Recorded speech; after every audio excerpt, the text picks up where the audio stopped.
হা হা হা, আমি এসে গেছি। কে আপনি? আমি আজরাইল।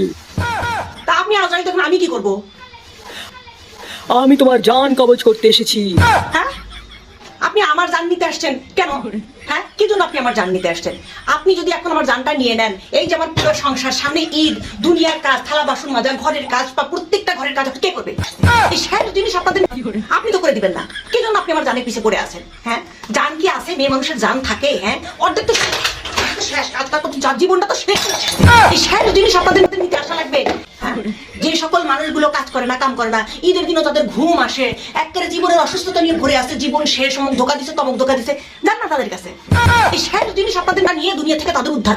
এই শেষ জিনিস আপনাদের যারা কাজ করে খেটে খাই, আমাদের সারা সংসার অচল, তাদেরকে একটু ব্যস্ত দেন। এই শেষ জিনিস আপনাদের জানতো জনাব আজরাইল সাহেব, আপনি যান যান। এখন আমার জান দেওয়ার মতো এই সস্তা কাজের মতো টাইম এখন আমার কাছে নাই, অনেক কাজ করতে হবে। এই শেষ জিনিস আপনাদের